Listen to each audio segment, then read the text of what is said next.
Let's start with of our mission, vision, values, beliefs, perspective, and they also added one to our MVVP.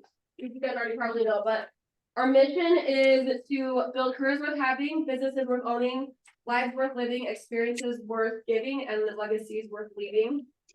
You can say what our values are. So give you a hint. Okay, maybe not.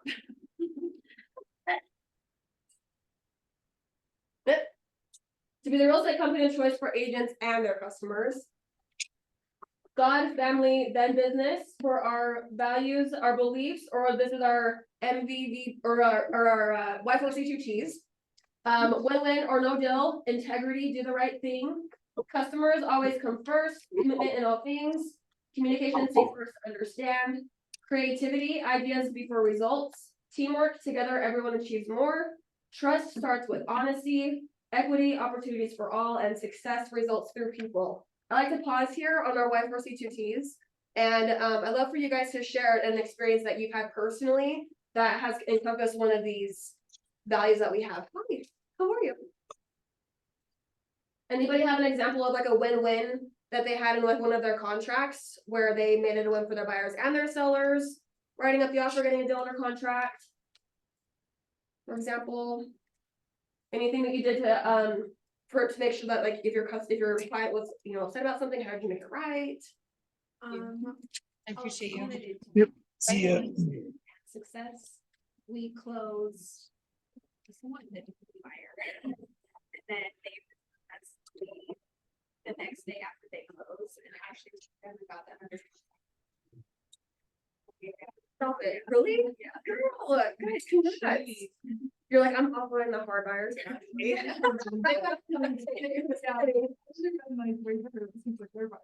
way better. Yeah. Oh, that's awesome. Congrats, you guys. Yes. What was the other one?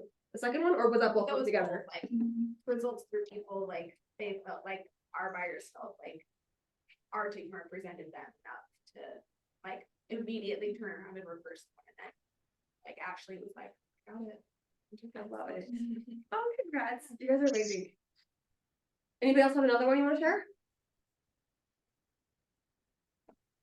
No? Okay. Our perspective. Oh my gosh, I keep losing control. That's like the analogy of my life. Just kidding. I'm just kidding. Perspective to be a training, coaching, consulting, and technology company that creating the culture and communities where entrepreneurs thrive. So this is the change that we just implemented, and the last piece of this is our purpose, to be the place where entrepreneurs thrive. And if you guys didn't notice, we added where entrepreneurs thrive as a cute little photo op wall right here. So I want to share that new cool update with you guys. Let's do some bucket fills. Does everybody know what a bucket fill is? Because I learned a couple weeks ago that not everybody knew what a bucket fill is. Who went above and beyond for you? Who stood out for you? Who did something special? Made you feel good? Something that they didn't have to do but did.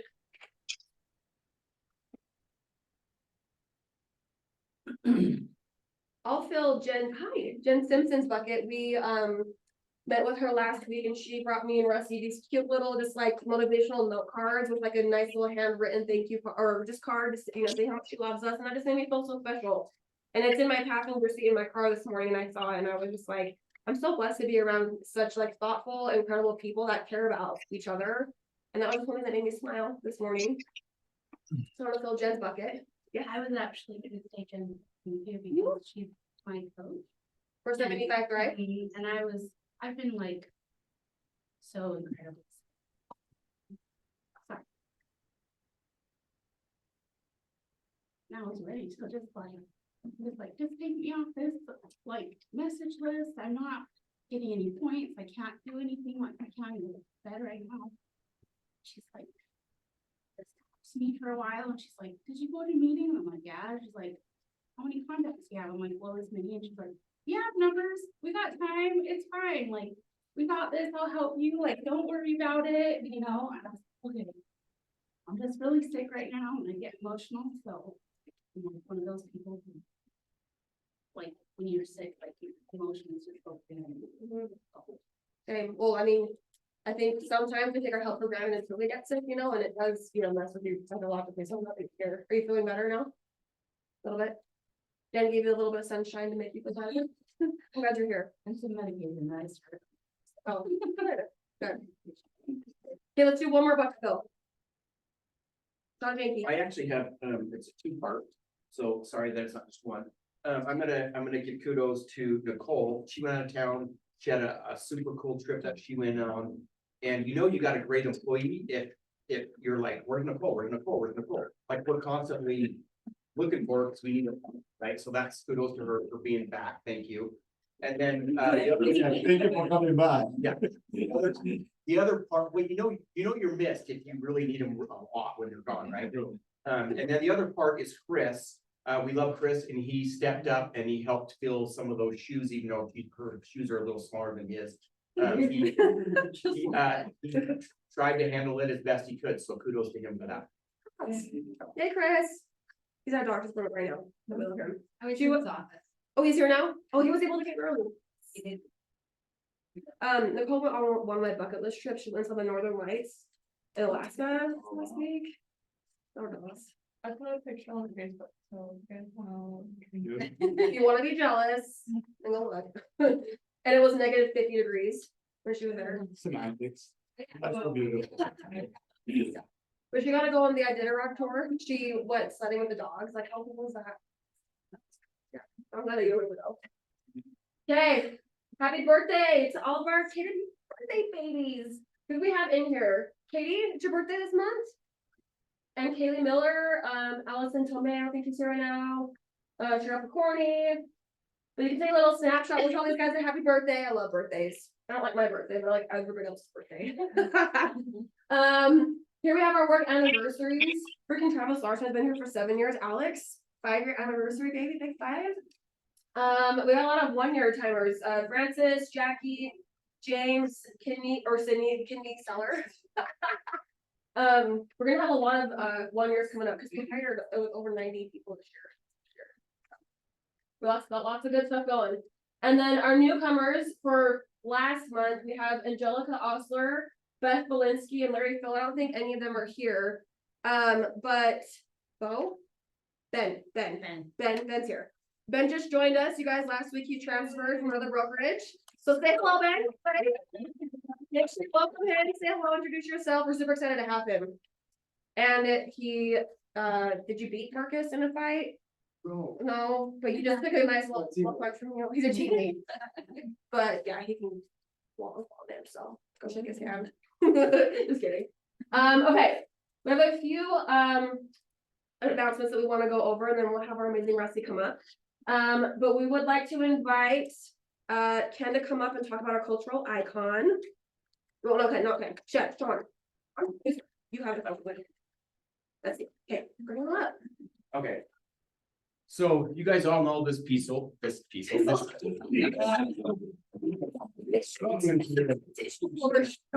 what it is? It's like, so long day already, like, I already gotta put my phone in the charger, but I don't have power. Okay. You guys really want me to read this? Yeah.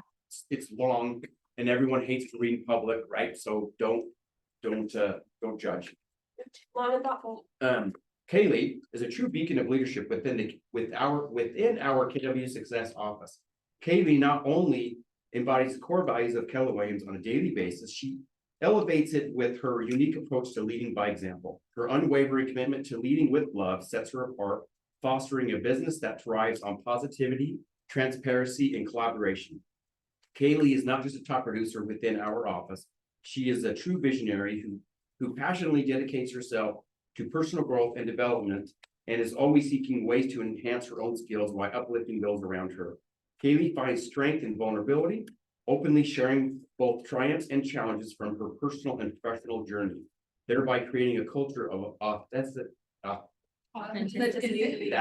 and trust. Her passion for self-development and dedication to bettering the lives of others make her an invaluable asset to our team. She always shows up with a huge, bright smile, ready and willing to teach, ignite, constantly supporting others and ready to help wherever there is need. We are fortunate to have her as a leader in our midst. Known for her can-do attitude and get it done personality, Kaylee seamlessly balances her career with family life, being dedicated mom to Luke and Isabel and celebrating 8 years of marriage. She started her career by doubling the number of families she helped for 5 consecutive years. Those are big numbers. Those are big numbers to do that 5 consecutive years. While progressing to grow a team. She's proud Agent Leadership Council, ALC, and participates with Women's Council of Realtors. Beyond real estate, Kaylee maintains a healthy lifestyle through early morning runs, supported by her husband. As a dog mom to a diverse trio, Healer, Doberman, and the newest addition, Billy Bob, the Frenchie. Kaylee enjoys baking. She always brings, for those who come to the ALC, she always brings the delicious treat, doesn't eat them, but she brings them. Kaylee enjoys baking the savory cookies alongside the simple joys of family and home ownership. So, to give you a backstory about this, so the leadership team has to go through all the great people we have here, and we decided that we were going to give her the cultural icon just for everything that she does for all of us here. So we're giving this to her for February.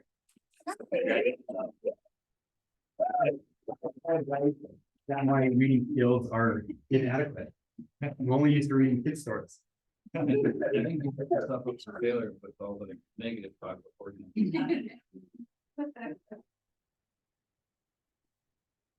Bring on up Ken, Ben, the mid legend. We don't have our. She's here. She is.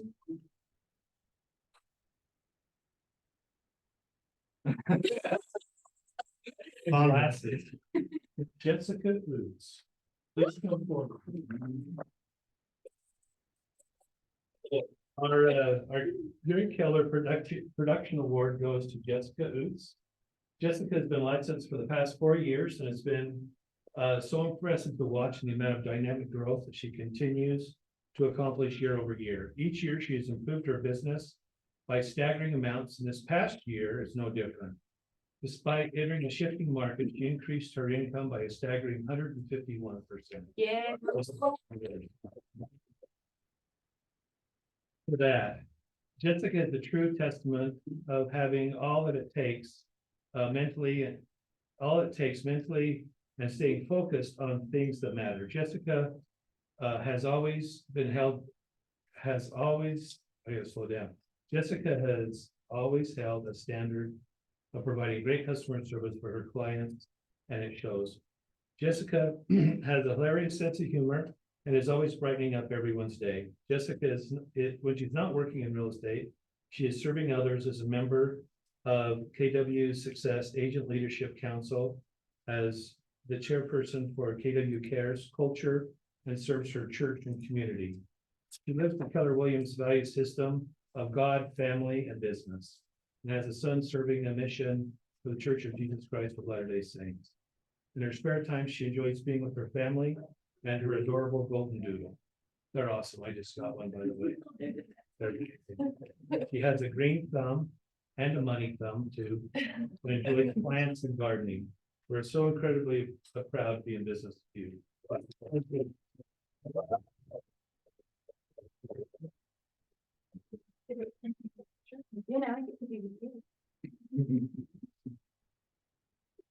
We should have made you a take on too.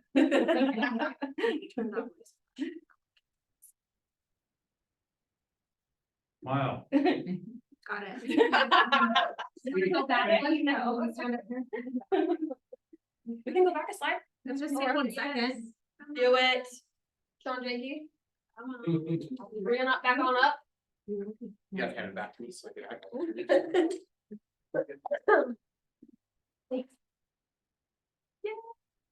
Thanks. Brothers don't shake hands.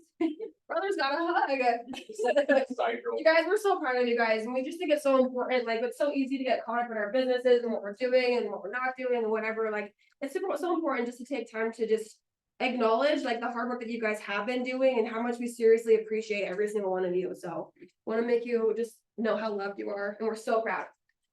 Okay, we want to bring up Christy. We have our first client appreciation event of the year, our Easter egg hunt coming up. We wanted her to kind of give a rundown of like what her vision is, the game plan and everything, and then answer any questions that you have because we want you to participate in this stuff. Yes. So you guys should all have, if you didn't, you should have.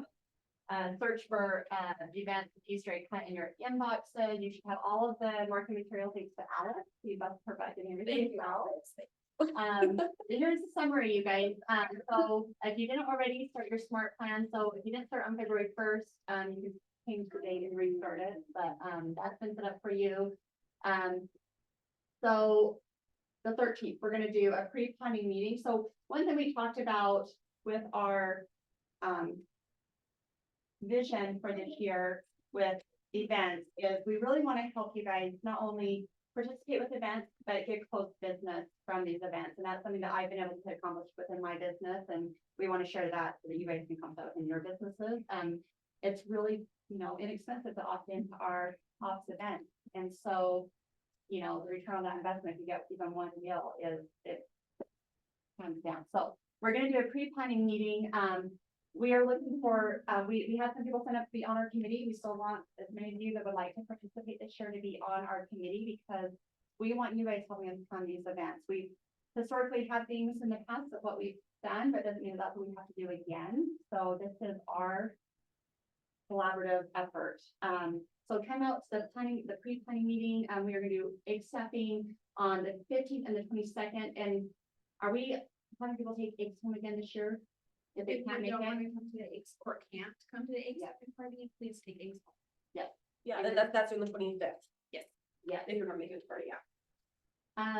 But yeah, what question? Any questions? Chrissy, can you clarify on the email that you don't have to buy the candy, but we can buy some, like, if you want to? Yeah, okay. That's why we charged a little more than we did last year, just so we didn't ask you guys to bring candy, because we either ended up having to still buy some, or people didn't. So we still can if we want. Yeah. So we'll provide the candy to show up and help stuff the eggs. Or grab some eggs and take home if you can't come to the egg stuffing party. Will you share with the group, you share with me like the amount of business that you got from just the events that you held? When you were calculating, I think it was last year or the year before, and why you decided to double down on just doing events. Yeah, well, when I did my first years that we're talking about, so my first year of business, I built a brand new book of business, closed 32 transactions, and of those 32 transactions, like half of that was referral business from that same year.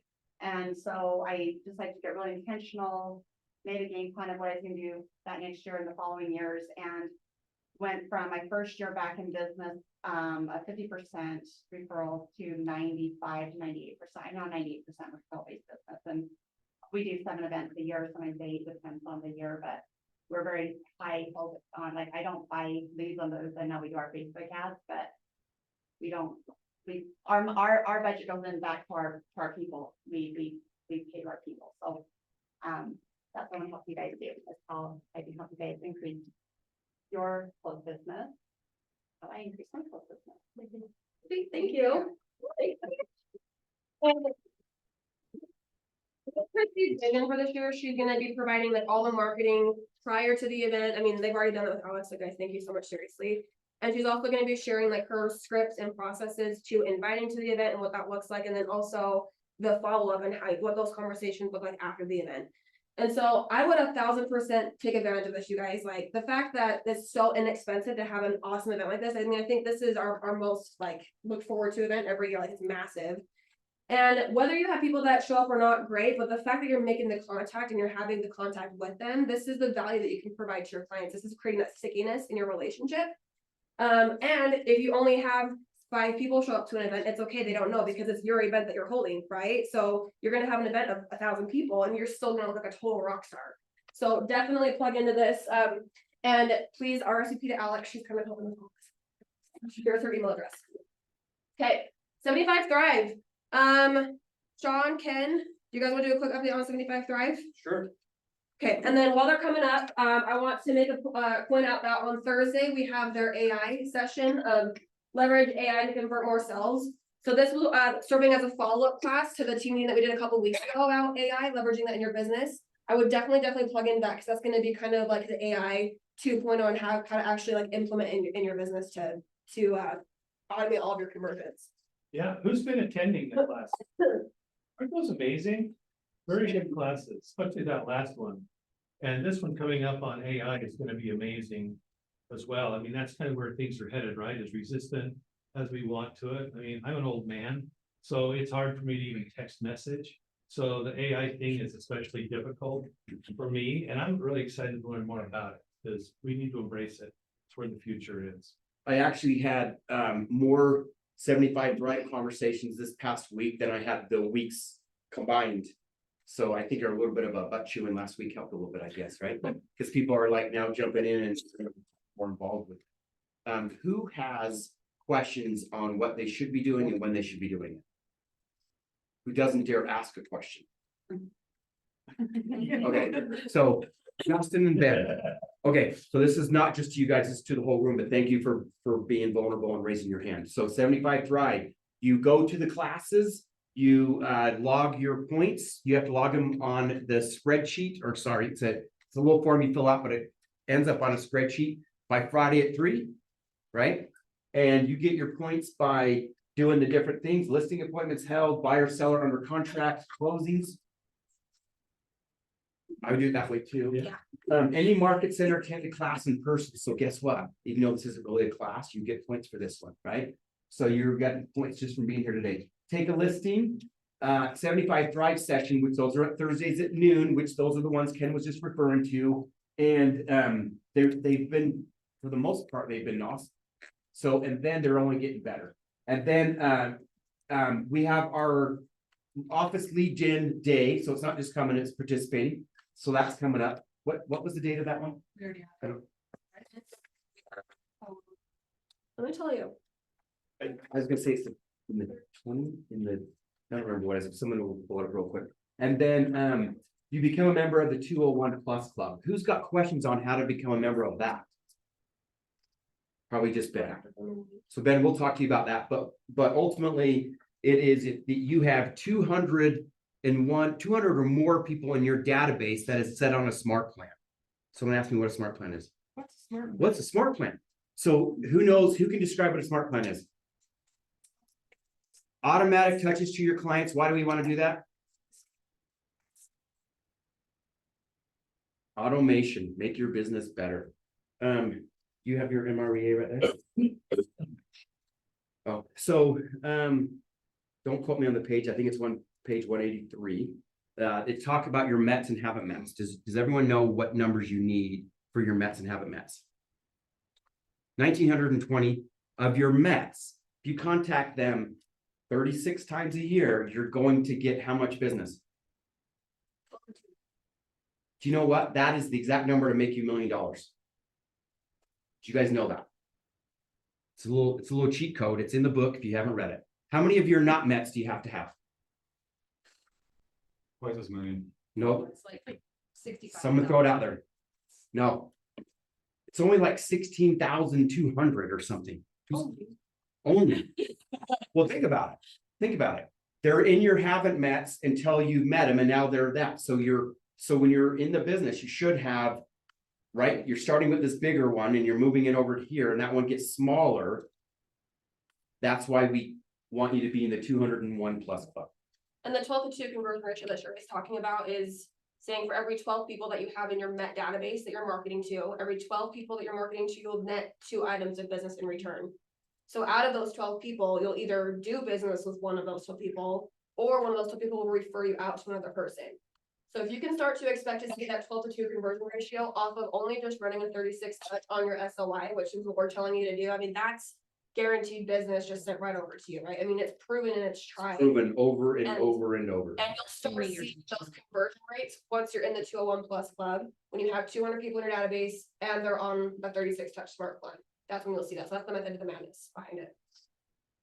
Okay. When do you have to have your numbers turned in by? Friday by 3. Nice job. Sweet. Okay. Awesome. Okay. Awesome. Thanks, guys. Hey, thanks, Lois. I want to remind all of you guys that we are taking donations for Allison up until Friday of this week.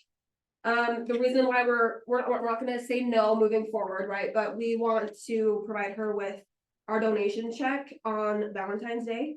And actually, last night when I was talking to one of our mutual friends at Allison, he made the connection for me as well, that on Valentine's Day, February 14th is gonna be the 1 month anniversary that Paul passed away.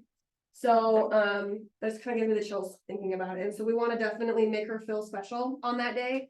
So a reminder that, we're taking all donations either through my Venmo, so you can Venmo me directly. We're also extending the option to the agents in our office that if you want us to put an amount on your monthly bill, you can donate through your monthly bill. Or if you have a commission, a closing coming up, you can donate a portion through that commission to go directly to her as well. Some people in the office, just moving forward like myself, I'm signed up for automatic deductions to be automatically donating. For me, it's $20 per closing, to go to KW Care, so you can also sign up for automatic deductions moving forward if you want. But if you'd like to make a donation, by that time through a closing, let Chris know. What was the goal that we set for the office to raise for her, and then how close are we to that goal? We're gonna probably actually end up a little bit over 10,000, which I'm really freaking proud of us. I don't have the set number yet, so I don't wanna give that as a definite. But seeing, the amount of money that I have in my Venmo right now and how many people who are making donations through closings. And then, I know that Matt and Marcus are gonna make a nice, generous donation as well, so we're probably gonna end up a little bit over that, so I'm so proud of us, you guys. But obviously, the more that we can get, the better. Russie is working with KW International right now and getting an emergency grant given to her, because the actual full submission process is really lengthy, and this is a really hard time for us right now, but they do have an option to give an emergency grant right now With funeral costs. to help with funeral costs and everything, so she's working on getting that. So she can at least get something started now. And then actually, Christina with IBEX, you guys, we all know Christina, reached out to me and said that she's gonna be nominating Allison as the donor for the WCR 5K this year. And all 100% of the proceeds that go through that event get sent to that person, so we're submitting her for to get that person, so there's so much support in the community right now. And I know that it's just gonna keep coming down. She's got tons of people in her family that are helping her. I visited her last week. Russie spoke with her. Did you visit her or see her? I talked to her Talked to her on Friday. for quite a while. So that's one thing that makes me feel very grateful, is that Allison has a huge friend group, and her family is her friend group. And so she's got tons of love and support around her right now, like almost too much, kind of, but And one thing she did say, she just wanted us to tell you guys that she sees your messages, she appreciates them, she loves you. She's having a hard time getting back to everybody, but don't stop them coming, because she does see them. And it just kind of depends on where she's at that. It's kind of a minute to minute type of a day. So anyway, she sees that and appreciates it, and it's just, keep sending her it's love. honestly been really, like Eden and I have already talked about this, we talked about it in our region call, like to see the outpouring of love has been really just such a huge testament to our culture. And like Eden had talked to her coach, Allison's coach, I talked to my coach got me in touch with the KW Cares like head lady and said, hey, we're having troubles, how can we get around this, what can we do? So anyway, it's pretty inspiring to see a company of independent contractors come together. Such a beautiful picture. Yeah, and I think it was really impressive just to see, like, from an international scale, like any company, like you wouldn't think that you'd get a hold of somebody like same day from international that you're needing contact with, but they've been like Responded back within 10 minutes. Of an minutes. email. Yeah, and it's conversation same day, like they have been all hands on deck. So yeah, same. I've had the same experience too. It's like, you know, like the culture that you're in, that's one reason why I choose to stay at Keller Williams. And then through times like this, it's just like a testament, like a true reminder to like why I choose to stay here personally. Okay. Who is going to family reunion in here? Yes, Vegas baby. Let's go. Who is like on the fence about going to family reunion or wants to go but doesn't quite know if they're gonna go? Maybe a few, maybe. I wanted to quickly pull up the agenda for you guys, just so you can kind of at a glance see what family reunion is all about, because it's, what's that? It is jam-packed this year, yes. It's our winter class. Oh, it is. Okay, cool. So I also was gonna give kudos to International, because they normally don't have the agenda released until like the week before an event. And they've had it out for like over a month now. But I want you guys to see like the value that you get for what you pay for these tickets. I mean, the fact that they have Mel Robbins and Tony Robbins them in itself is like worth paying for the ticket. Like, how much money do you spend to go to a Tony Robbins event? Like, at least, or a couple thousand, right? And you're getting Tony Robbins and Mel Robbins, like, yes, please, thank you. But a reminder, so we've got it started on, or starting on the 25th. But you can see like the 4 essential pillars to growing your business, and then it shows you a description of what the event is and who the speaker is. So as you're going through the agenda, you can just go to events.cato.com/family reunion if you want to look at this. But let me show you here on Monday. This is just a quick snapshot. So turning tenants into buyers, get back to MREA basics, slash about the burn, rein in expenses to lift your business. This is all expense management. Discover the secrets to running a successful buyer's agent program. Let's see what else. Find enduring talent and free yourself for your next opportunity. This is hiring people if you want to make a hire. Happiness, purpose, and well-being, unlock the keys to a thriving life. Systematic success, maximize your ISA. Clicks to contracts, master lead conversions from paid ads. I mean, and this is just day one. That's just day one. This is just, I mean, this is still, This is the first this session. is still the breakout session. This is all 9 to 10. So you can see this is just the first day. And then you can go in and make your schedule and choose, but this is all day one. And why I wanted to show this to you guys is because with Family Reunion, yes, there's the keynotes, yes, there's Mel Robbins, yes, there's Tony Robbins, but this is the opportunity where you can go and create your totally own custom experience of whatever you're wanting to focus on for that year. So now that you've put together your business plan for this year, you can look at your plan and say, okay, am I wanting to double down on events for this year, right? You can come in here and they more than likely have top agents in all of Keller Williams who have been nominated to be on panels that are sharing with you exactly what they have going on in their business. So you're learning like what's working now, and you can just kind of pick and choose and make it your own, but you're learning from the people who are just killing it in the business. And they've been massively vetted, I'm sure, like, they did over 1,000 interviews for 50 people. They vet all these people, they look at their production. I know that They look at their P&L, they don't let them be on the stage Mhm. unless they'll these are give Gary their legit business agents. plan, their P&L, like they are heavily vetted. Yep. Do you have something? Yeah, so those of you who are blessed enough to be able to go to that, y'all are like teaching those classes when you get back, right? Right? So, yes, so what we're gonna do when we get back is we will have a team meeting where we have a panel of some of our people who went. They're gonna share their top takeaways. It's actually a really great suggestion. We can build out our training calendar around some of the events that some people went to. There's also gonna be a couple watch party options for people who don't go that can watch and live stream them here. So the Tuesday that everybody's gonna be gone, it's the last Tuesday of the month on the 27th.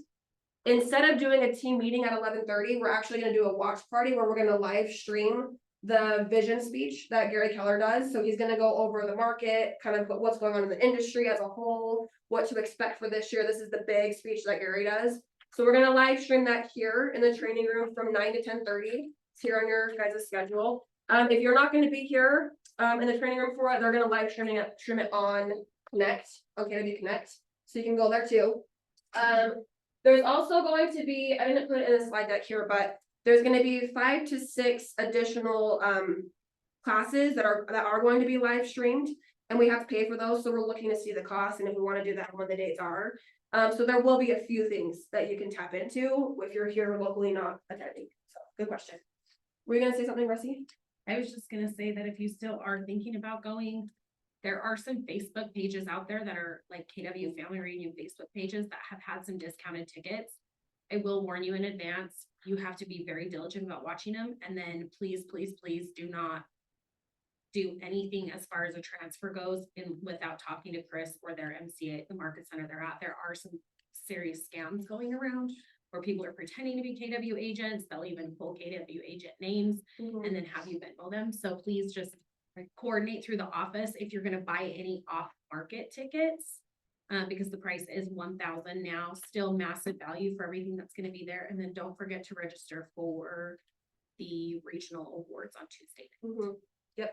Yes. And I bought a ticket, the pre-sale ticket, and I will not know until like literally the week of if I'm able to go. So I will put it in our Facebook group first before I put it out on that. I will Yeah. let you guys know, but Let one of us know. I am on standby, I don't know, like, ready to go. So there might be a $7.99 ticket for you. Sweet.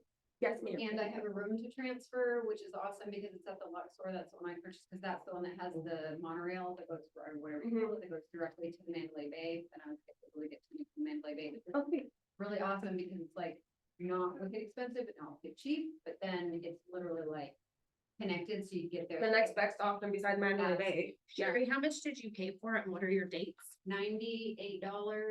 So that's it. Yep, the 26th to the 29th. Oh, that's cool, I guess, you So guys. that's like really. Coming up with us. for the Yeah, best. but does it have breakfast? I don't care about breakfast. It's got the full buffet. I don't all know day what long, it has, maybe. so it's $294 Great option. total. It's a That's awesome. basic option. You can have I'm a going room to talk to you and you. And it includes 2 people, and then it's 35 for the 3rd or 4th. So that's the 26th through the 29th, and I definitely want to get rid of this before I advertise it to everyone else. Okay. Yeah, Who wants to get work with me and this. Russie on that, like, well, if you guys have anything with family reunion, let's see if we can keep it here internally before we go out, and then if we do go out, we can help you get connected with other offices. Okay, quick recap for what's coming up this week or important, yes, If sorry. anyone wants to run with Russie and I, we're running on Sunday night. You guys are gonna do that Rock and 5K roll. or we're doing the 10K, rock and 10K. roll marathon, right? 10K. Sweet, nice. Not me. I would, but my back is still not fun. Okay, quick, at a glance, and then we'll get started with our good content today. Ignite started yesterday, so we're doing our schedule a little bit differently than we've normally done. We're gonna be doing it Mondays and Wednesdays this time around, starting from 3 to 5:30. So if you guys know anybody in the industry, this is open invite, anybody can come to these events, these classes. Today at 2, we've got command, lead gen, goals and referrals. And then on Thursday, we have our 75 Thrive starting at noon. It's the Leverage AI class. And then right after that, we've got the MREA book club. And then on Friday, we've got command setting up your app and your website. So if you haven't done either one of those, and if you want to talk about best practices on how to do those, come to this class. A reminder, our deadline for our Allison donations is on Friday. And then a week from today, Marcus is coming in and he's gonna do his market recap. He's gonna do kind of a year at a glance, all of 2023, and then quarter 4 recap, kind of like what we normally do. So we planning on coming to that. That's our big event.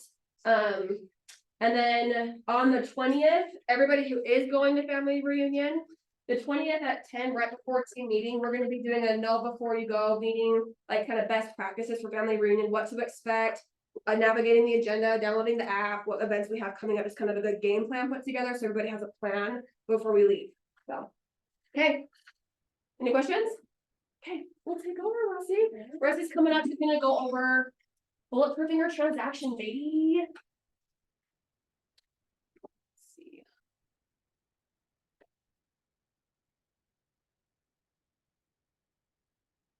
Hey, guys. Oh.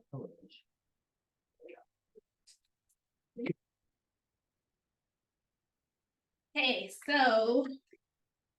Shift tactic number 12 is bulletproofing a transaction. So has everybody read Shift recently?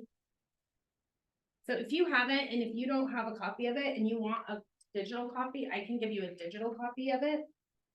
But what I would suggest is take some time and actually read this book. We have seen so many transactions falling through, like way more than we typically see, right? And that's pretty common. Anytime that there's a little uncertainty in the market or the market's shifting, it's not uncommon to see more transactions fall through. So what we wanted to talk about today is ways, and I want this to be interactive, but how can you bulletproof the transaction? So we work really hard to get our clients under contract, we work really hard to get our listings. How do we keep them to make sure that we get them to close?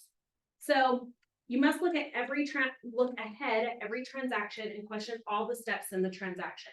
Ask yourself, what can go wrong? How can you react before it happens? Bulletproof before the bullet hits you. So I would look at this as, Chris, you were a police officer. Probably whatever times you put on a bulletproof vest. Always. Right? You wore that out of your house because you wanted to be prepared. In a transaction, you need to look at the transaction and think through what could happen and how can I prevent it from happening. So if you can strap on your bulletproof vest as you're walking into the transaction, you're ready before the bullet comes at you, right? So a couple main things that we're going to cover today is the perspective in the market, how to navigate through inspections and repairs, how to navigate appraisal issues, loan approval and funding, any other contingencies, communication, deadlines, and bulletproofing strategies. So the challenge, I would like to just kind of open this up. So the perspective of the market right now is that in this market, a yes on a contract is not as solid as it was a couple of years ago. Do you guys agree with that? Yeah. What do you think causes that? What do you think the perspective right now is of buyers and sellers in this market that's making this a challenge? What is the perspective? Jenny, I think I have the exact same sweater in black. Very cute. For me, it's been a lot of people are afraid of, not a lot, but some of the people are afraid of the interest rate, how it affects their payment. So financing, we're gonna talk about that. What else? A lot of uncertainty. Tell me a little bit more uncertainty. You just, if you get different stories, everyone thinks that there's something different's happening. There's some people that think that things are going great, and others that still think that the market's gonna crash and. So they're all over the place, right? Yeah. What else?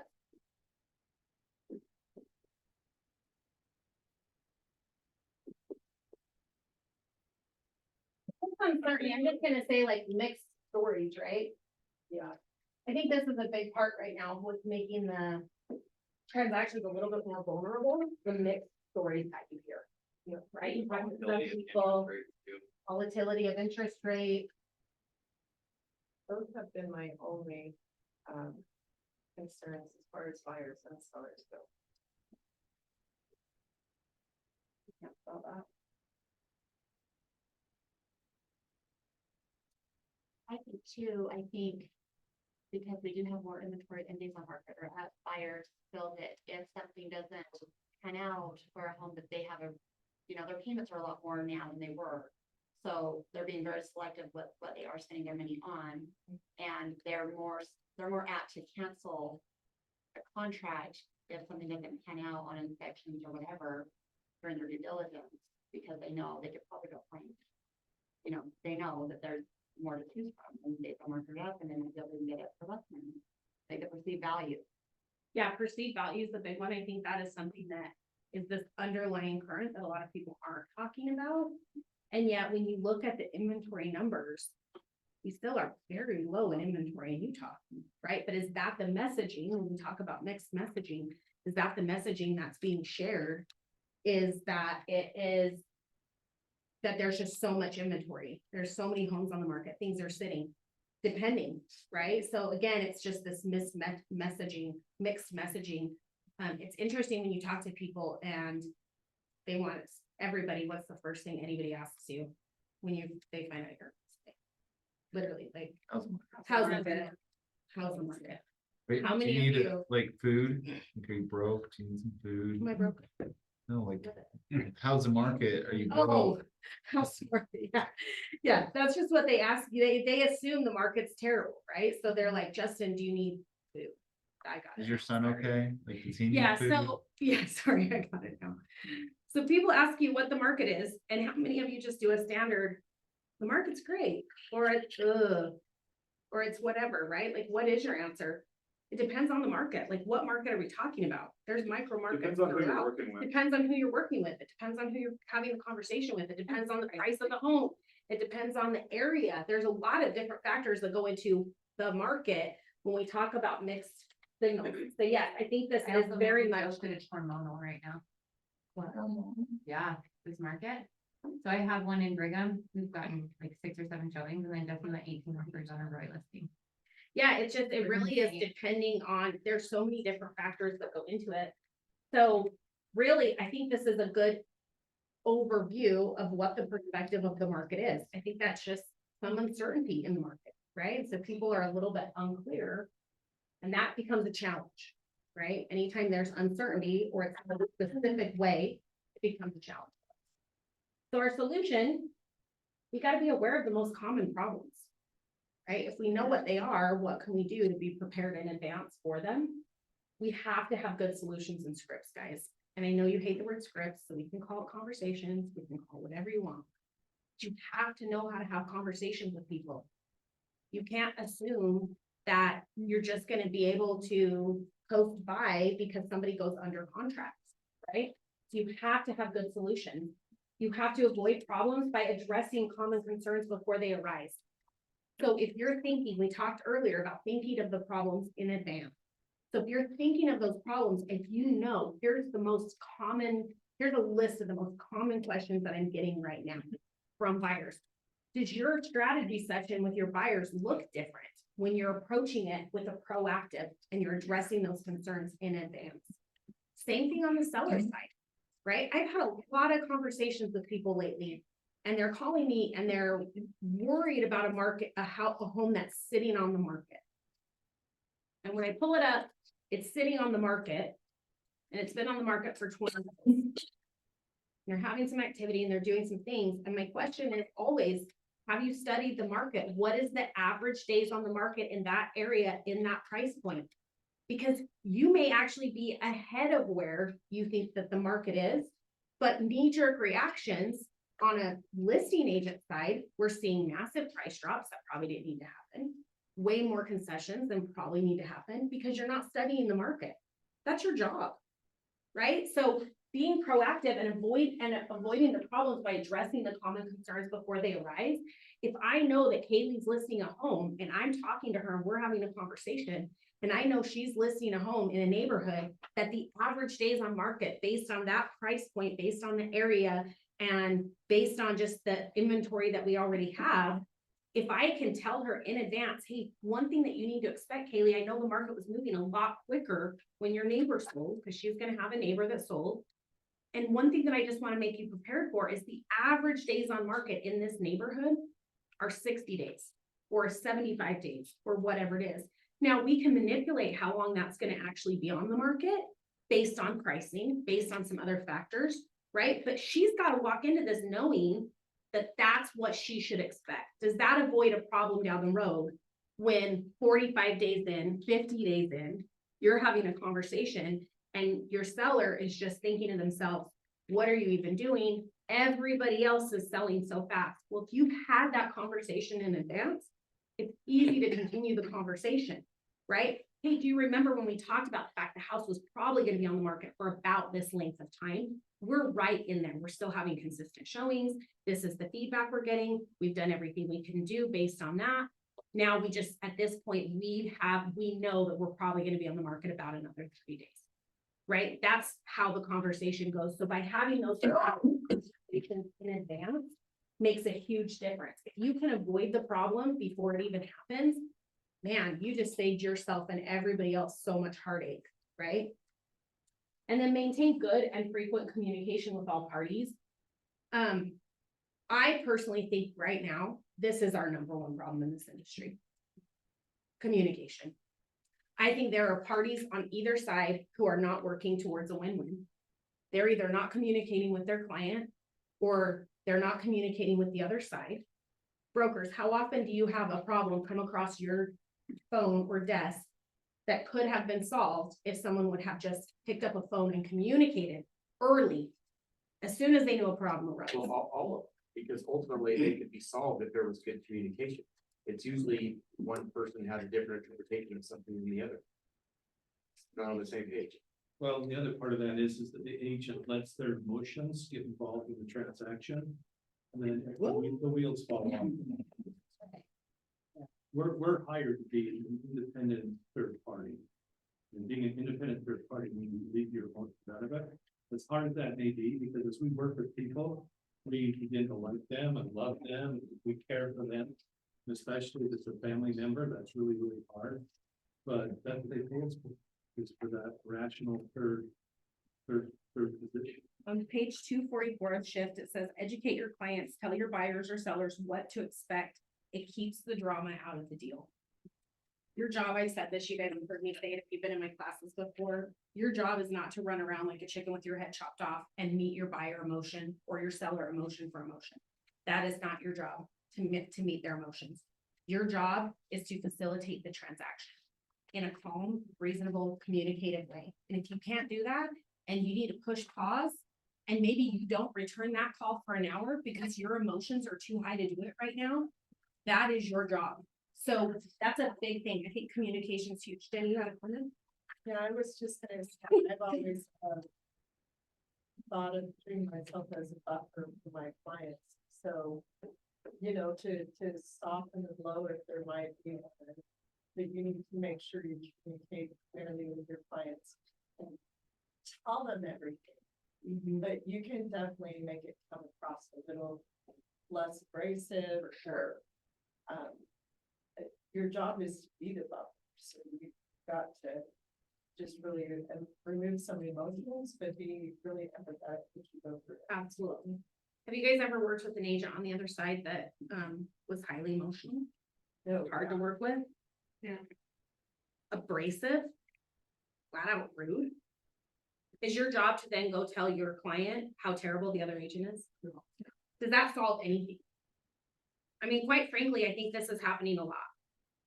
Just because someone's a jerk to Justin when he has a phone call with them does not mean that Justin now needs to go and tell his client what a jerk they were and how Justin doesn't want to work with them.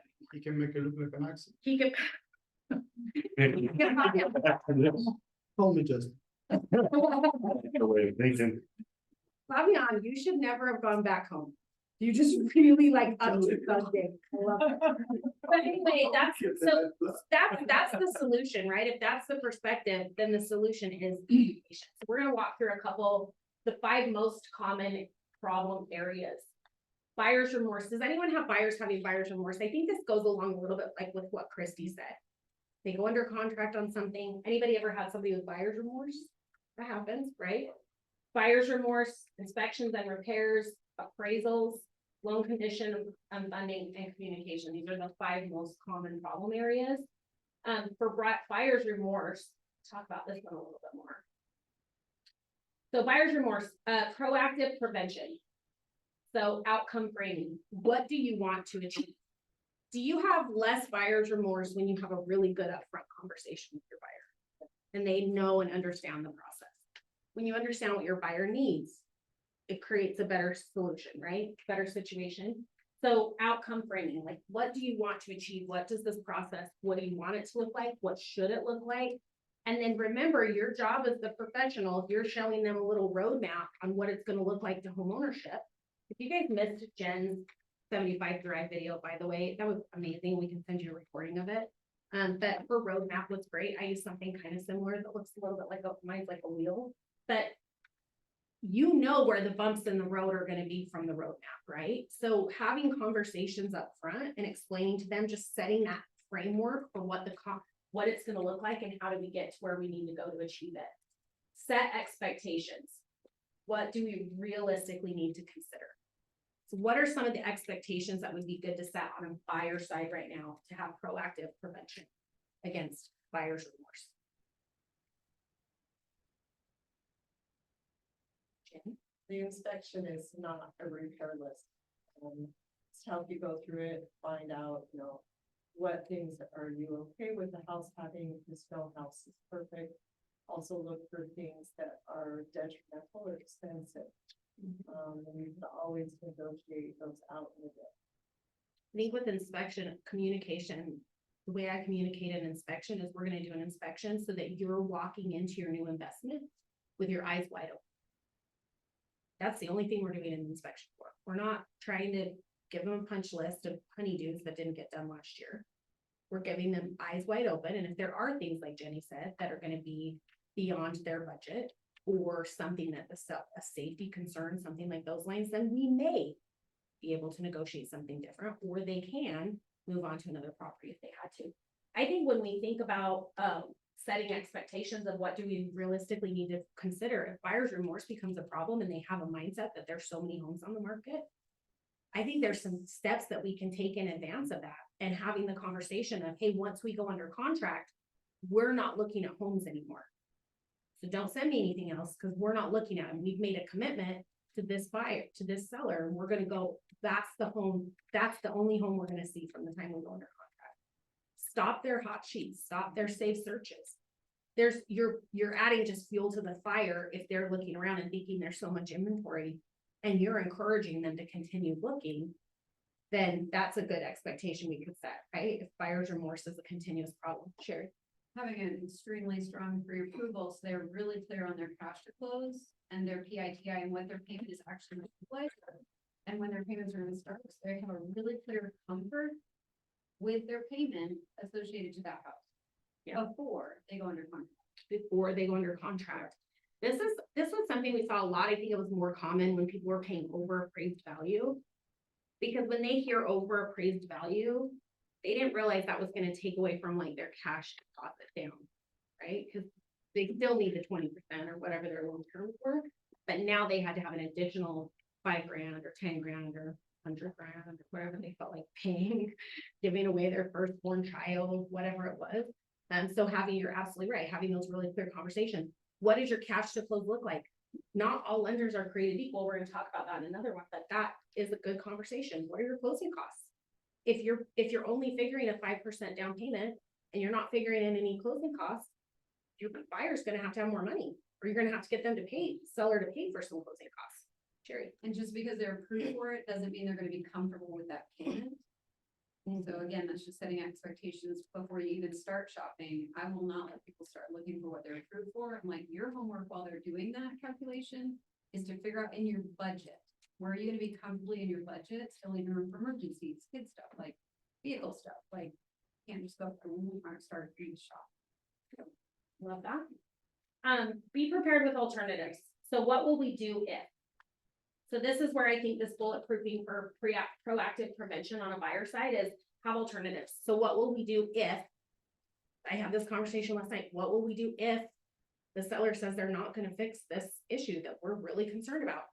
Here's the solutions that we could do. It's a choose your own adventure, right? Contractually, we can do these things. So, and here's the other thing during this conversation, I'm not saying, oh, you'll just cancel, we'll go find another one. I'm saying, hey, you know what? The good news is, do you still want to buy this house if we can work through this problem? You do? Perfect. Well, I know the seller still wants to sell their house too, right? So let's find a solution. I'm pretty sure we can come up with something. So let me go to work on it and find a solution. So last thing too is what if it doesn't appraise? Because those That's- conversations are way more often because buyers and the agents are adding so much more in, or needing to add so much more in For closing. for the 2-1 buy down or whatever, and already having a conversation at minimum with the agent. So how are you planning to handle this if you're pushing the price and it doesn't appraise? Because we have multiple offers, we really don't want to get into that. We're gonna have to deal with that down the road, then we haven't already handled it before we go into. Already have an alternative solution in place. And then reassure them, you're on the right track and you're doing fine. Have that, oh, Kaylee, do you have a question? Sam used to give me a hard time because when we would do showings, I would point out things that I knew were gonna be called out on an inspection, and he used to give me a hard time if I would do that, but I think it's bulletproof it from the Yep. beginning. Because, and like credibility too, Yeah. because they're like, oh, you're looking at best interest, but it's not like, oh shit, I didn't see that broken window or whatever it is. And then you just wasted your client's money on the inspection as well. You're already able to, okay, if they aren't going to fix this, are you okay moving forward? Because this is going to be something that the inspector calls out. But again, this is a honey-do list for you to know what you're walking into. And knowing what type of loan, we're talking about financing, knowing what type of loan they're getting. If someone's getting an FHA loan, the property needs to be in different condition than if they're getting a VA loan. Although, Dalton and I were just laughing about how just completely off the wall this stuff is right now. But, like there was one house where I was like, flags, flags, flags, flags, flags. And the one thing that got flagged was the, pressure relief valve that goes to the floor, that I literally went and bought at Home Depot for $8 and screwed it in. But I mean, forget the fact that none of the windows actually opened in the basement apartment, so there's no egress. And that's sometimes That's for not a me, problem. I struggle with that. They're like, oh, well, what's your price they're gonna call it? Like, I don't know. Yeah. Like obviously I explain that to them, but it does suck that they aren't. So, but I think even having that conversation, right? So a way around that, like I'll tell you right now, if there's concerns, I don't ever wait for it to be an inspection issue. I mean, an appraisal issue.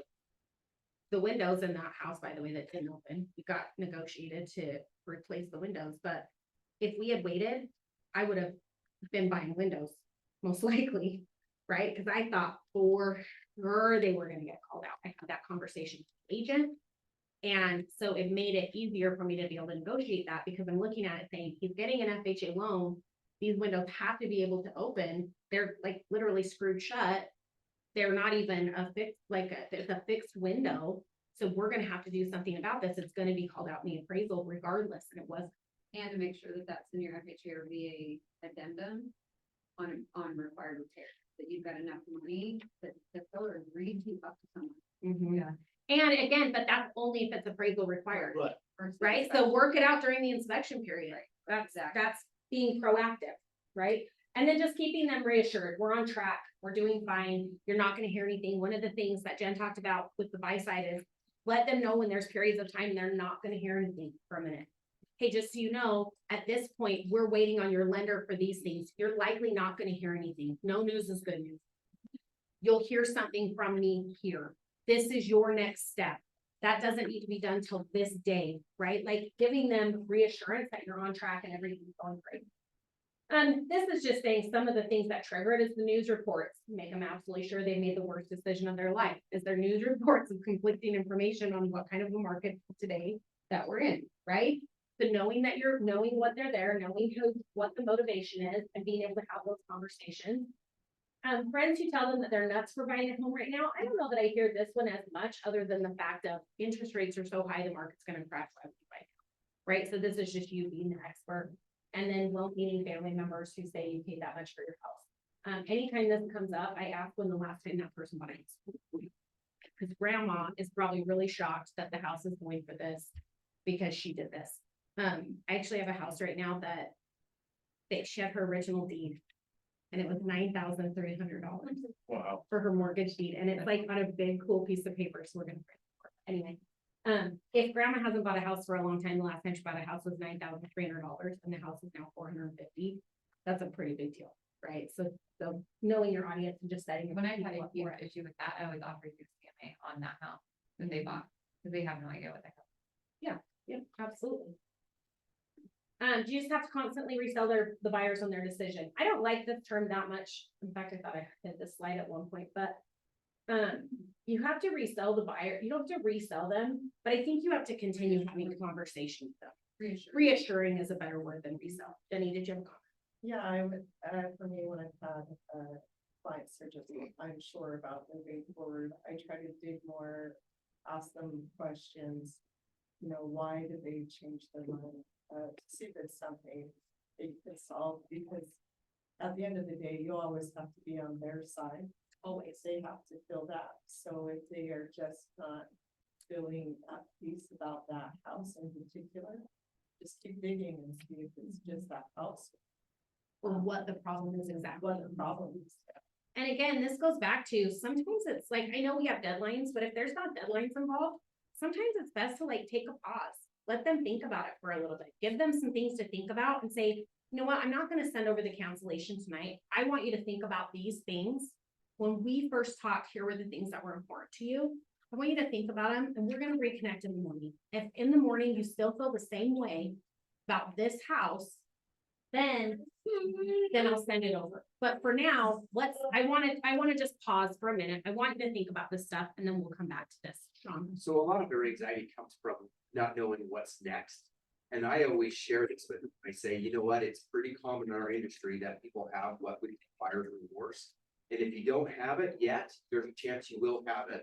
So just know that that is completely normal. And let's make sure we talk through every issue you possibly have. So I bring attention before they bring it to me. You guys may have heard this story before, but I had a seller. And the seller knew someone who wanted to buy the house. And so actually it was like somebody in the trust, knew a neighbor, they wanted to purchase the house, right? So the agent calls me and says, I understand you're gonna be listing this house. I know it's not listed yet, but I've got a buyer that wants to buy the house. They talked to the sellers about it. They did already have a listing, by the way. I talked to the sellers about it and they say, we'll look at the offer, but from the very beginning are very upfront with, we'll likely want, because this was a really hot market, we're likely going to want to go at least through the weekend. We want you to open, we want you to go through the weekend, but they can send an offer anytime. So I call the agent back and I say, hey, I just want to let you know, I've talked to the sellers. They'll review your offer, but I just want to let you know in advance. So please give your buyers a heads up that we're going to likely review offers Monday or Tuesday. Okay, so we get an offer. It's a super crappy offer, by the way. So if you've got a little foot in the door and then you send me a crappy offer, we're definitely, and the agent's like, well, just counter us, just counter. And I said, no, I set the pre-expectation that we're gonna be looking at homes through the weekend. Well, yeah, but our response time, you gotta respond today by 5. I said, oh gosh, you should read the contract. That's the acceptance time. So I could respond on Tuesday still. Your buyer doesn't have to do anything with it, but that's what we're gonna do.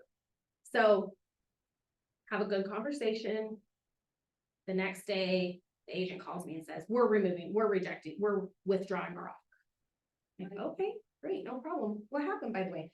Well, my buyer's really upset that your seller won't just respond to them. And I said, gosh, so this went back and forth. Over a weekend, they wrote and withdrew 3 different offers for me. Wow. Now, you tell me if that agent was doing a good job at handling his buyer's remorse. Sloppy work, no expectations settled, like no expectations set. And here's the other thing. I think I did a pretty good job with the seller saying, oh, little joke. Here's another one from them. Still a crappy offer, but here's another one, right? So I think that that agent I actually had a conversation with, and I said, you need to like tell your client to breathe. Like you are matching their emotions and you should be managing the transaction, not their emotions. And so they canceled 3 different contracts. And at the end of the day, my seller actually wasn't even interested in looking at their contract by the time it was done. Why?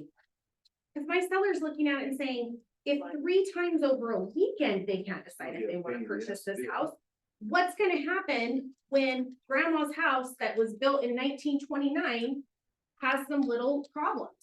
Is this buyer going to be, it could have been the very best offer in the world and my seller wouldn't take it. So managing the expectations and setting the, reaffirming the conversations with your buyers makes a big deal. Seller's remorse. Sometimes sellers have remorse about an offer that they accepted or going on the market, or like we talked about, maybe they're unsure about the price.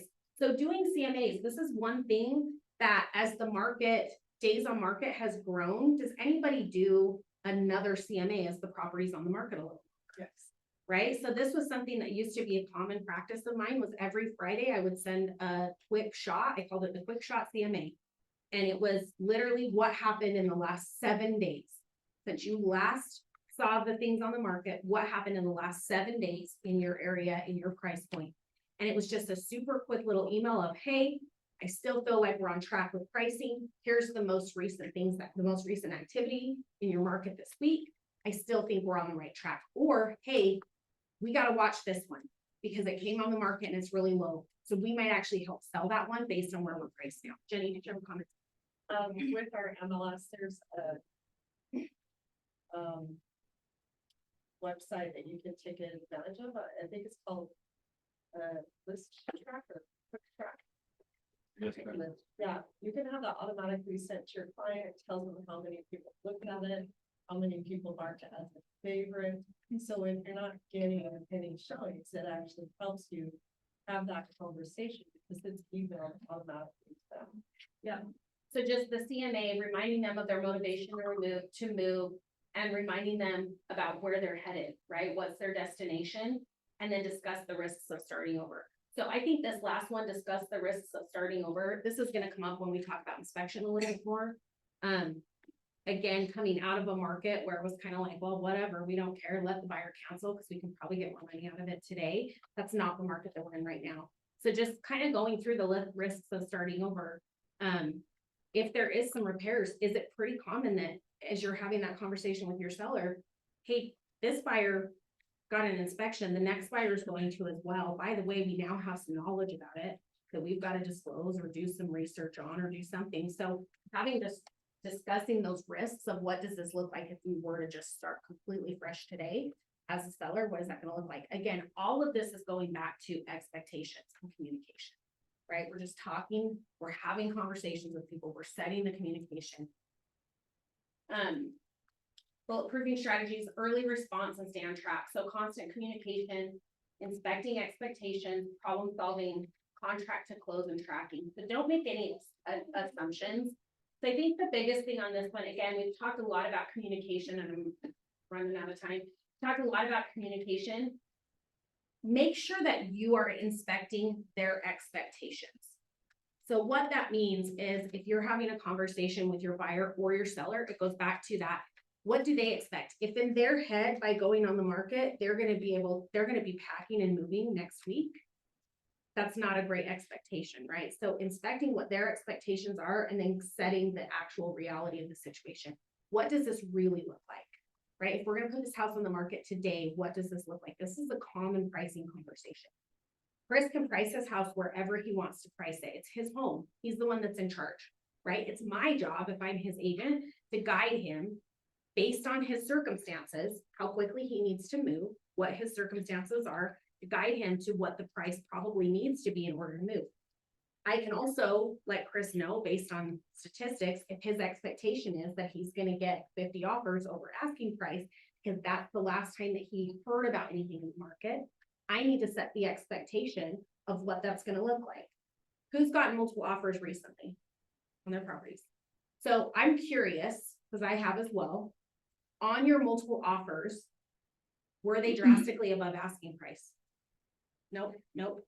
Mine were because we set the expectation when they saw it, that we expected it's gonna be at, say, 560 or 575, we priced it at 550 to drive that quickly. Okay. So they knew they had to come in strong. Okay, so that's one exception there, based on a specific strategy.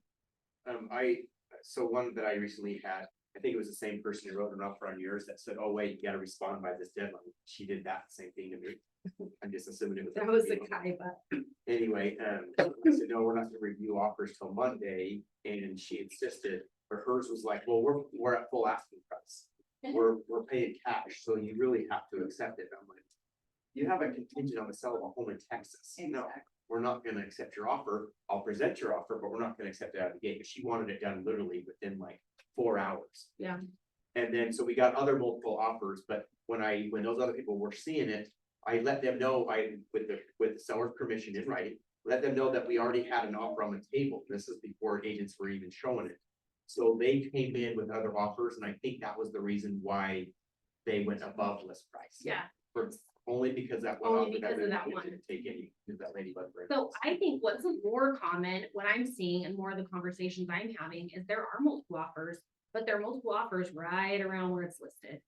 Or some of them have less closing costs or more closing costs or whatever. I think that's more common. So is that conversation different than we're gonna price it here and we're gonna expect that it's gonna drive the price up, right? If in this market and this price point, depending on where you're at, if it's still gonna probably stay pretty close to the asking price, but we're gonna be able to sell it faster, that's a conversation. We're setting an expectation, right? So, and then contract to close tracking, I think this is always critical. It kind of boggles my mind how many people like do not pay attention to like what needs to happen from the time they close till the time they go like under contract till they close. It actually is your job. Even if you hire somebody else to do it, which I highly recommend, I'm a big fan of, it's still at the end of the day, your transaction coordinator is not the one liable, it's you. Which means actually it's that guy back there with black shirt on, it's his license. That's actually responsible. So why do we do such good things with clients? Inspection and repair, I know these have kind of all tangled in together, but conversations with the seller. So prepare the seller for what to expect in this market. Let them know what an inspection looks like. I always tell my sellers, change your furnace filter. If you've had it serviced recently, leave the service notices out. They're gonna look in your attic. They're gonna run a ton of water. They're gonna fill up your bathtubs. They're gonna turn on your heater. Depending on the time of year, they're gonna turn on your heater and your air conditioner in the same day. They're gonna turn on all the lights. They're gonna test out, like, let your seller know what an inspection process looks like. That helps set a better expectation for them so that they know that those were all the things that were happening at their house that day. Somebody was gonna be on the roof. Somebody was gonna be in the attic. Someone was gonna be in the creepy crawl space. And you have to know that sometimes our sellers, and this is not to pick on people's age, but sometimes they think of things that are more recent when they're really not, because of what they do with their days. They'll say, oh, we just had the furnace replaced. And then you find out it was 4 years ago. Right? So you gotta have those conversations. Okay, what was the date of that? Yeah, if they have the dates, if they have, and if they do say that, oh, the roof's pretty new. Awesome, when did you get it done? Do you happen to have the warranty on it? Well, pretty new to them was that in 2004, they put a new roof on. Well, it's 20 years, I mean, it's still pretty new, but it's not it's not new, like, that's not gonna be part of my advertisement, that we've got a new roof. That's not a new roof, it's 20 years old. It's at the top of it's in its life expectancy, right? Denny? A lot of times you can, offer to them, someone come out, do a research just in case. You know, or educate them on how you know it's probably gonna need to be replaced. It sparkles and start to curl. Yeah, so having, again, setting a good expectation. If the furnace is original and the house is 1950, the buyer may want you to have a service done on it.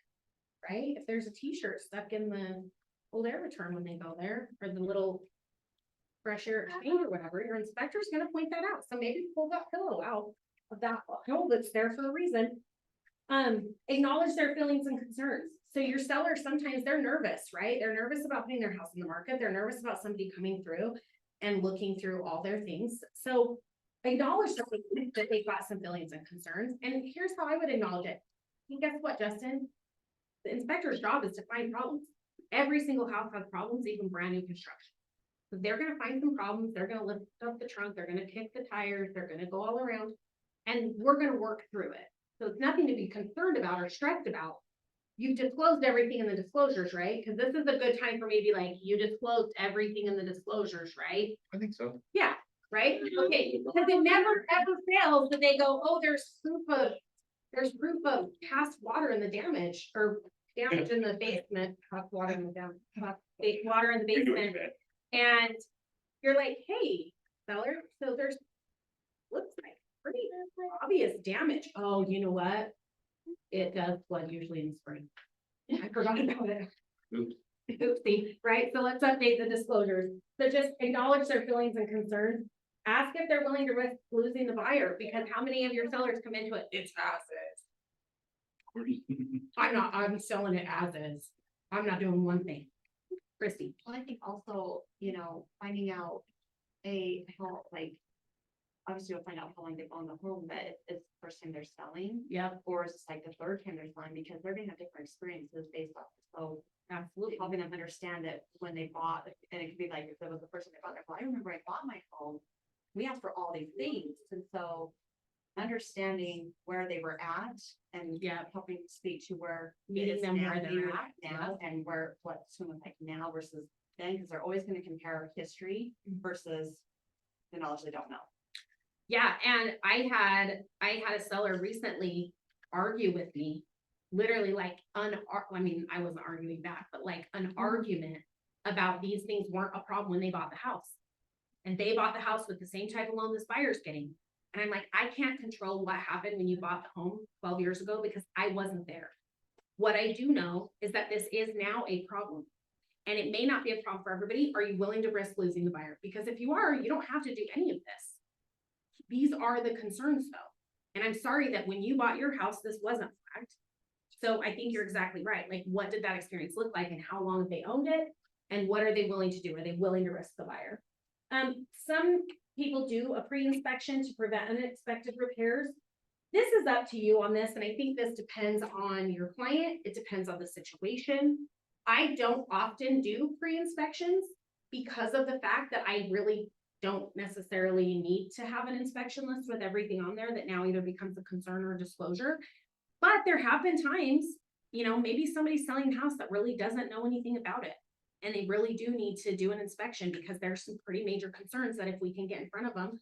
I have several friends that's their practice. They do a pre-inspection on every single property because now they can get ahead of those concerns and they leave a copy of the original report and they leave a copy of a revised after they've fixed some of the items. And that's a service that they do. And they still encourage the buyer to get their own inspection. But that's up to you and how you want to handle it.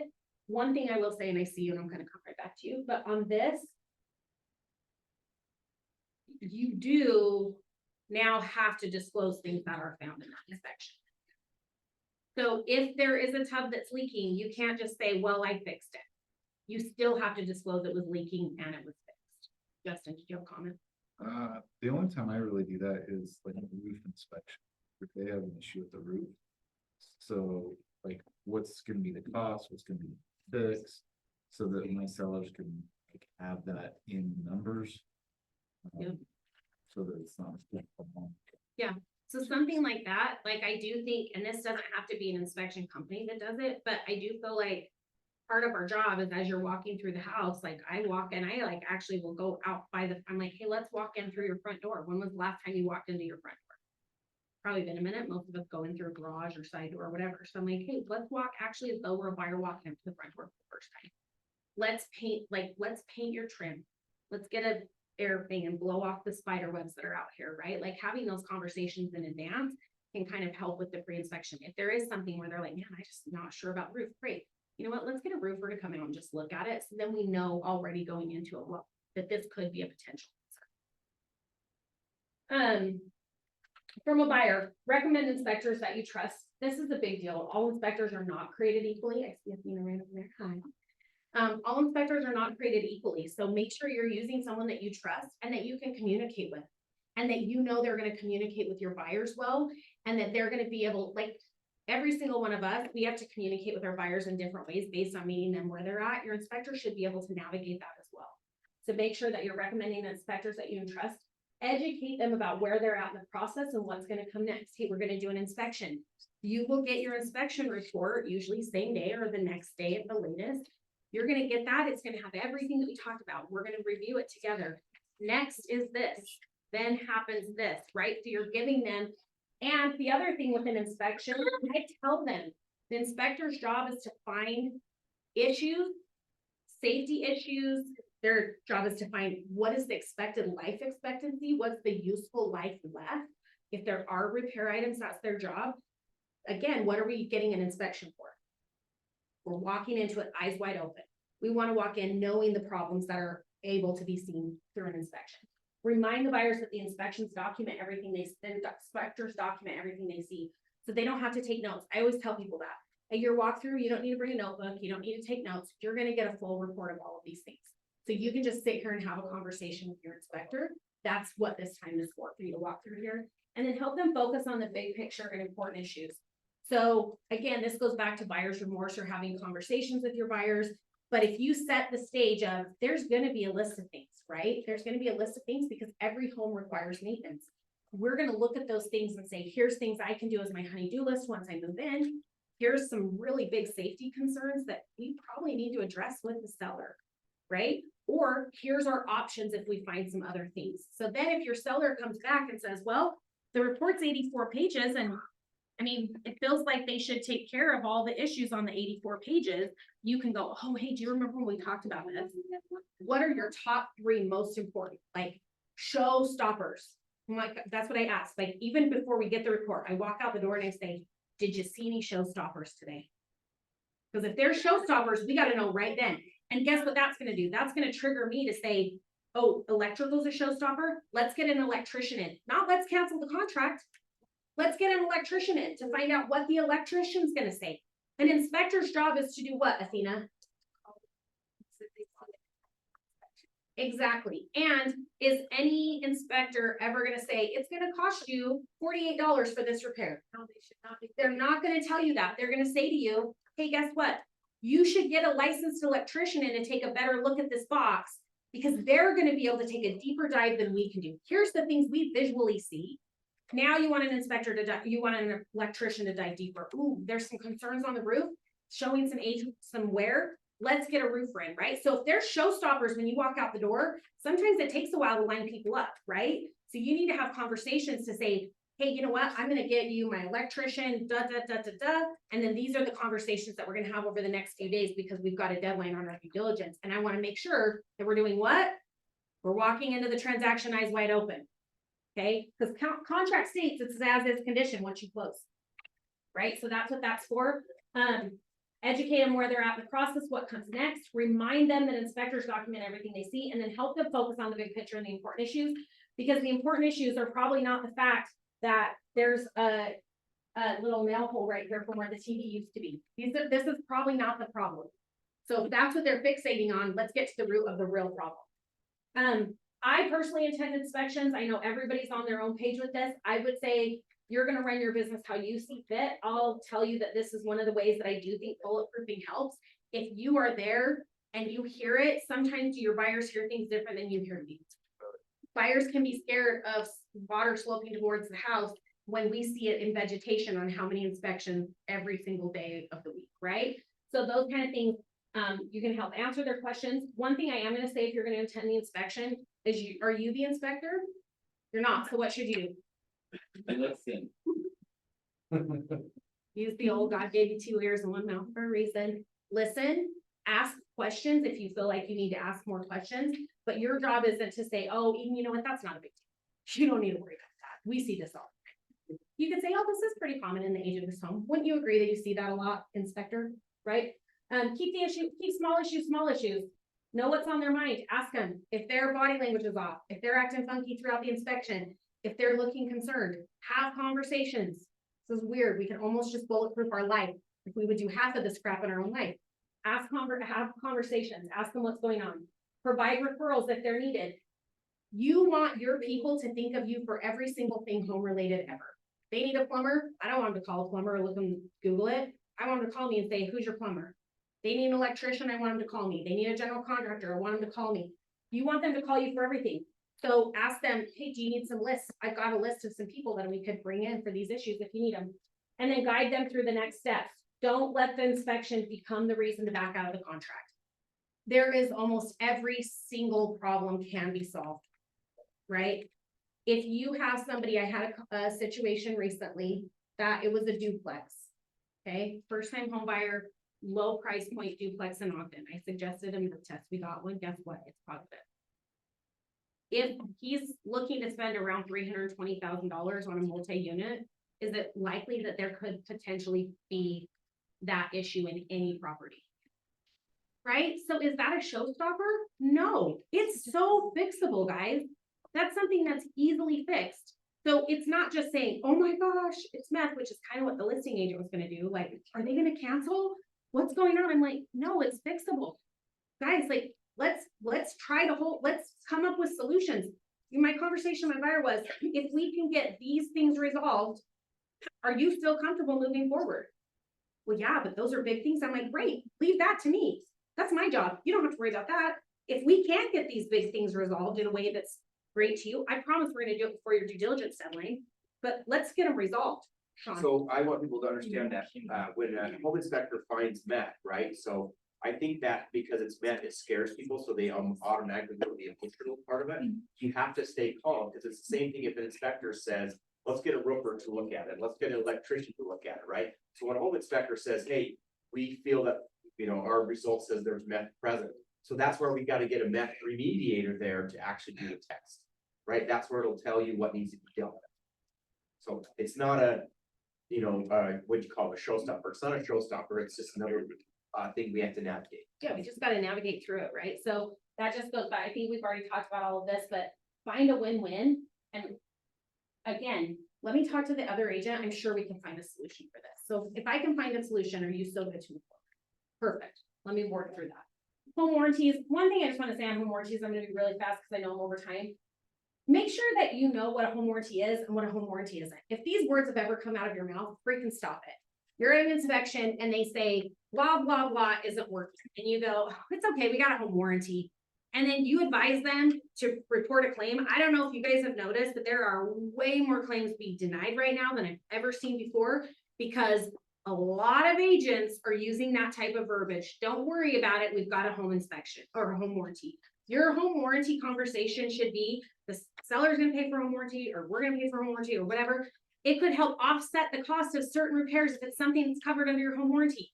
By the way, the crap we know about today on the inspection is not covered under the home warranty. It's not. It's known. They know about it. If the dishwasher's not working today, you can't call the home warranty company the day after you close and ask them to come fix the dishwasher. So stop using this verbiage if you are. Jenny. I had a home inspection company reject, so the sellers disclosed the AC and furnace work. It was colder time of the year, just barely entering in, so the AC wasn't able to be tested, but it was on the seller's disclosure. The home warranty called it, existing, pre-existing condition denied it. So I don't wanna get into this rabbit hole, cause it's a deep rabbit hole we could go down, but I would just have a conversation around why. Like, what was it about it? Because there are times, like I had an agent one time that was really upset, and then somehow I got pulled into it and blah, blah, blah. Well, they, on the inspection report, yes, the sellers, everything was working fine. The inspection report had stated that it was like misfiring, it was a furnace issue. They had suggested to have an HVAC person come look at it. And then like 2 days after the person moved in, they called the home warranty company, they did an HVAC claim. There was like, balloons, like, you know, like helium balloons, like they had gotten sucked somehow, like into the motor and like in around all this stuff. That is pre-existing, right? And everybody said it worked. But so I think there's just circumstances. I'm never afraid to call and just say, hey, just help me understand this. Like, I'm giving you business, you're a part of my team, help me understand. And sometimes they're not gonna be covered and sometimes they are. That's why I never say like, oh, it's gonna cover everything, because it's not gonna cover everything, guys. People, even the people that say they cover everything, they don't cover everything. So just make sure you're not having that conversation in that way. I think we've already talked through this. Pre-qualified versus pre-approved. This goes back to kind of what Sherry said earlier. Don't just have your person talk to a lender and assume that you're hands off at that point. Are they comfortable with their budget? How much money do they need to come up with for down payment? What are their closing costs? If we're going to try to get closing costs paid, how much do we have to get paid versus how much do they want to get paid? There's a difference between them saying, hey, if we could get $10,000 in closing costs, that would be cool, but we have to have 5,000 because we don't have enough cash, right? Does that change the way you're writing offers? So make sure you're just staying involved in that process. And then this is just a little funny. This is actually on page, it's in the shift book as well.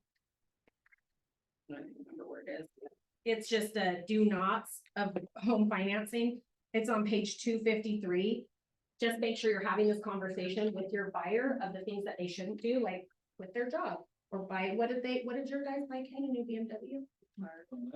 Oh, well, yeah, my guy can quit his job and was shocked that they called for a final VOE the day of closing. He's like, oh, I thought I got away with it. Appraisals, as an agent, just make sure that you are doing everything in your power to make sure that the appraisal comes in right. Do a thorough CMA. You should know what that appraisal, you shouldn't be shocked that the appraisal doesn't come in at what you think it should.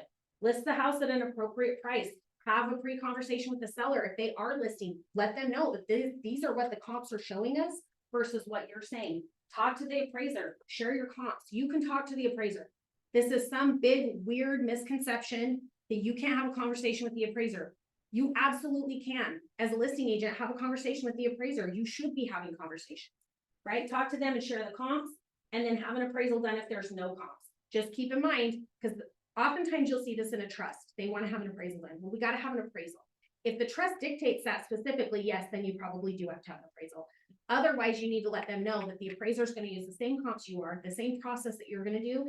And just because they have an appraisal today, how often do you guys see an MLS listing that's been sitting on the market for 6 months? Appraisal. I have an appraisal at 525,000. We only have the house listed at 515, and the house has been sitting on the market for 6 months. Right? So appraisal is good. It literally says it on the cover sheet. It's good for the day that the home was appraised. That's it.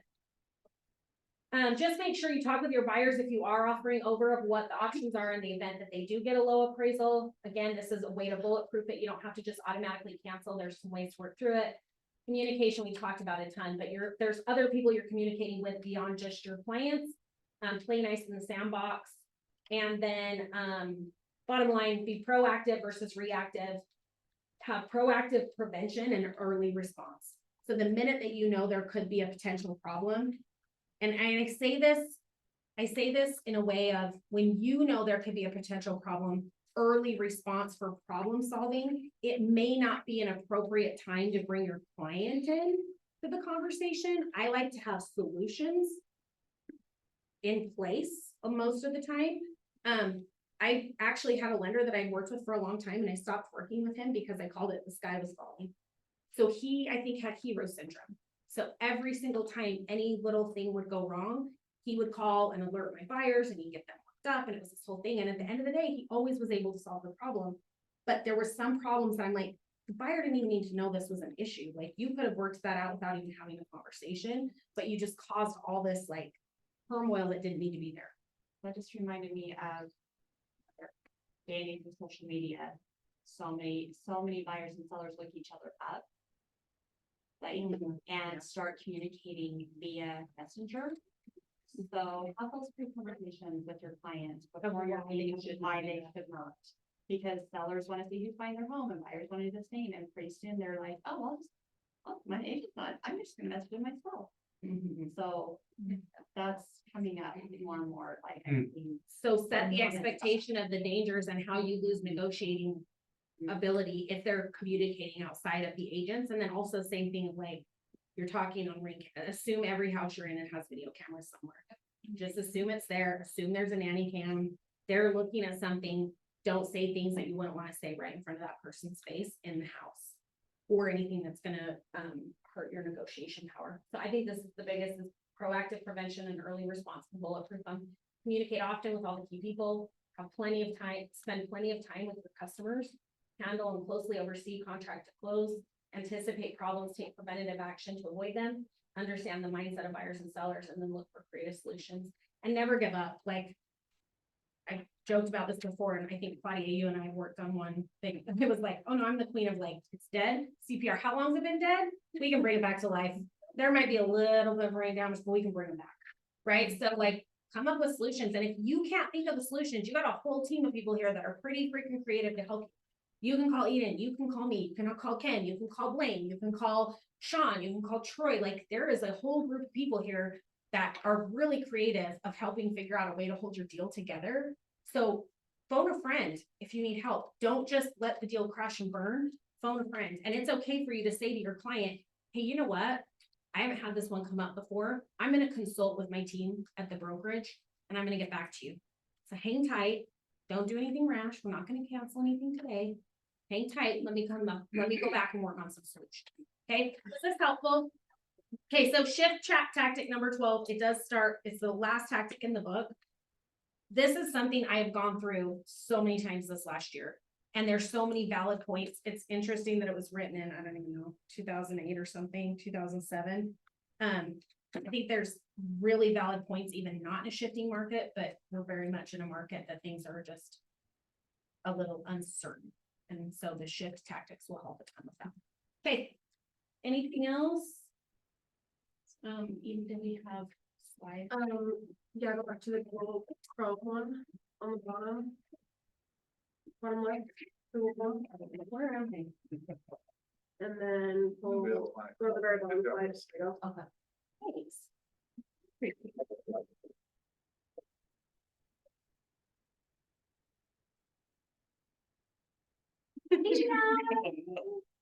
Okay, Franny, sorry I ran over. Wait a minute. No, my food's in crock pot. Oh, perfect. Good to see you. Good to see you. Your pen. Thank you. You're welcome. I think I know pretty much everybody here. For those of you that I don't know, I'm Athena. I'm with Nook and Cranny Home Services. A couple of things that I want to let everybody know. We did get rid of our answering service, so that's a win for us because they were a nightmare. With that being said, though, if you call and get a voicemail, leave a message. It's just because the two office girls are on the phone and can't get to the phone, but they'll call you right back. Yes.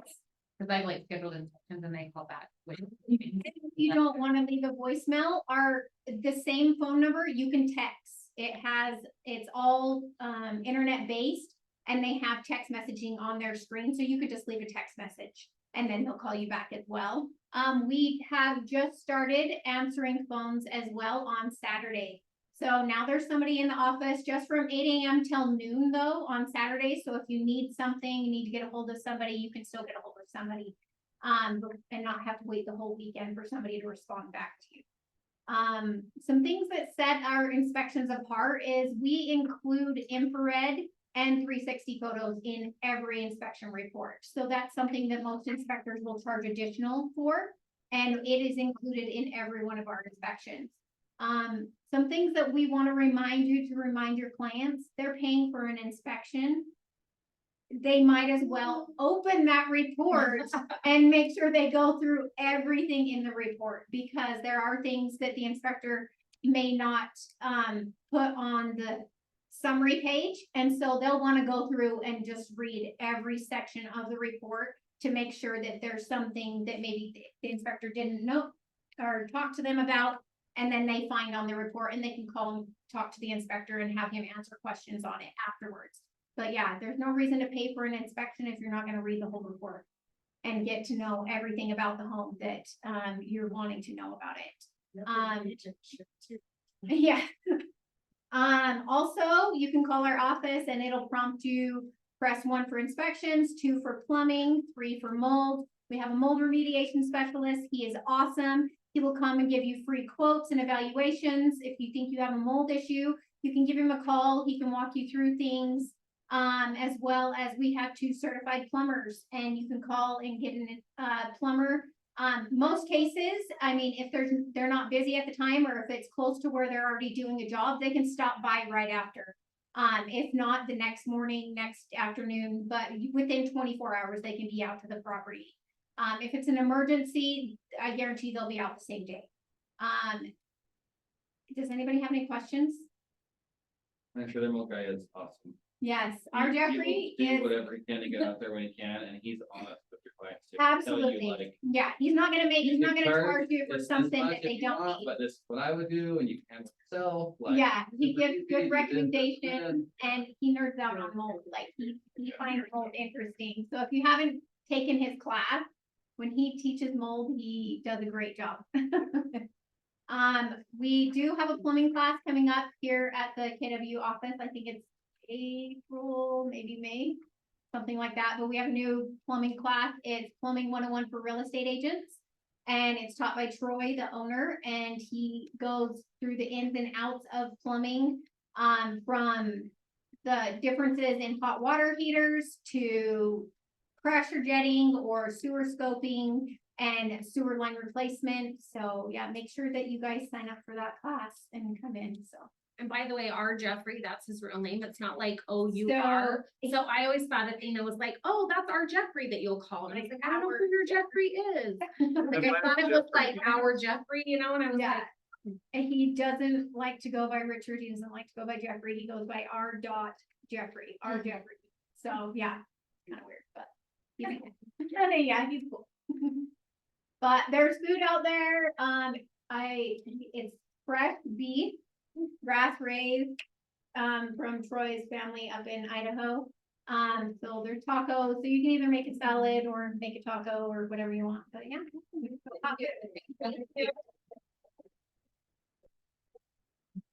Thank